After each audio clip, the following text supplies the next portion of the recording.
G'day, Anthea here for Ant's Pants Pantry. I thought it was time to do something sweet, so I've chosen a dessert that's in two separate but equal parts, and today I'm going to do the first part. It's a syrup, a star anise and cinnamon syrup. It's in the Everyday Cooking for Thermomix Families recipe chip. I'm not sure what category it will be in. Perhaps I'll find it A to Z.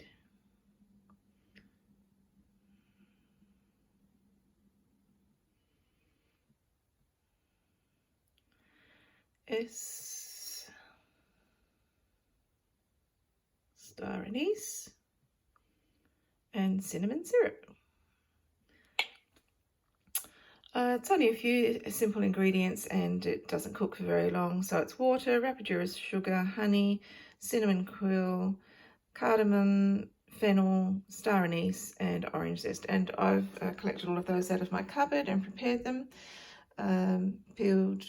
Used a peeler to get the zest off of the orange, and I'm ready to get started. Starting with 160 grams of water.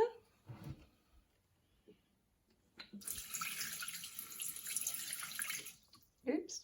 All right, I'll take a bit out. That's better. I don't suppose it matters really, but because I'm not a very confident cook and I haven't made this before, I'm going to follow the recipe. 180 grams of rapadura sugar. I do happen to have that. I'm not quite sure why I bought that, but I have it here so I can use it. Well, I've used up all I've got, and that's 165, so I suppose I could put a little bit of brown sugar in. Perhaps I will. So that's a spoonful of my special low GI sugar that I like to use. There we go.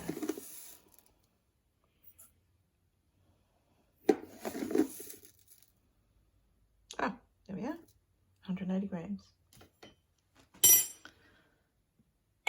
2 teaspoons of honey.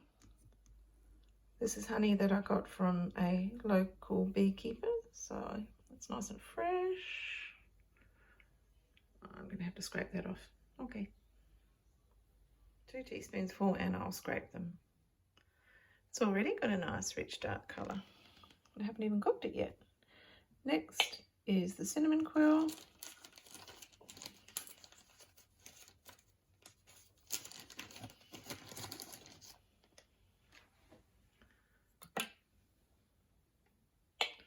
Half a teaspoon of ground cardamom.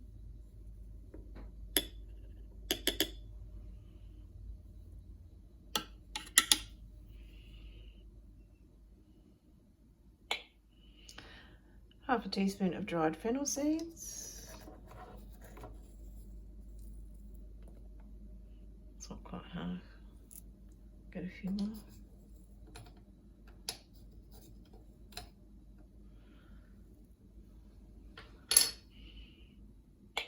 And a star anise.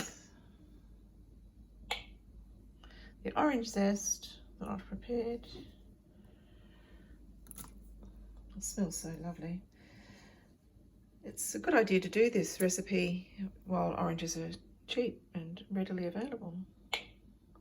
And then insert the measuring cup into the mixing bowl lid.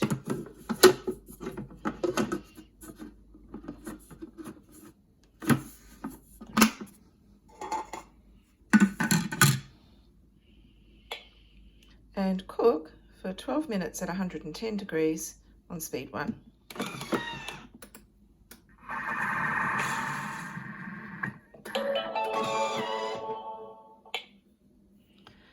Now, set the syrup aside in the mixing bowl and allow to cool for 30 minutes. Let's have a look at it.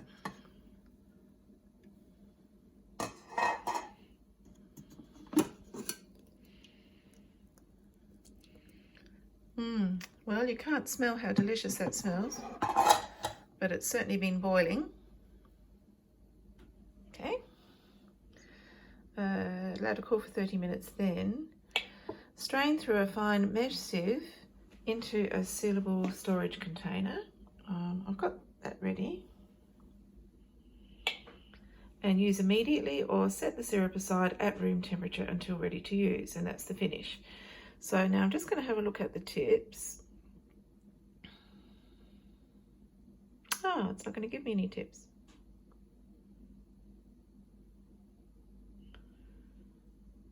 Okay. Look at that.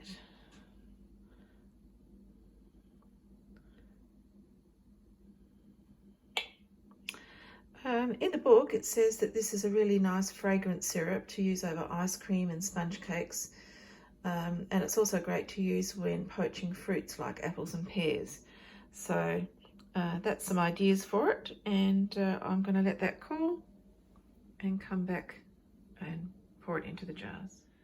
Okay, that's cooled down to 55 degrees now, and as you can see the lights are no longer red, so it's no longer scalding temperature. And I did put a little bit of warm water over the top of that glass jar so that it warms it up a bit, and that helps prevent cracking if it's really, really hot. Now this is going to be interesting with one hand, isn't it? What I need to do is sieve that mixture into the jar, and I might just have to use two hands. Let's see how we go.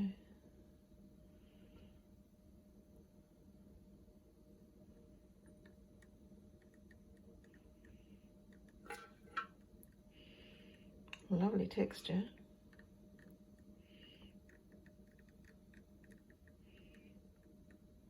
Lovely rich dark colour, and of course it smells amazing. Alright, I'll finish that off, and I'll put this together with the second part of the recipe that I'm doing next time. But I'm thinking if you don't go in for this sort of thing a lot yourself, it would make just a wonderful gift. I mean, look how pretty that looks with a pretty label on it in a pretty bottle. So there's an idea if you're starting to think about what you might do for work colleagues or whatever. Make them a gift for Christmas. And that's the Star Anise and Cinnamon Syrup. Thanks for watching.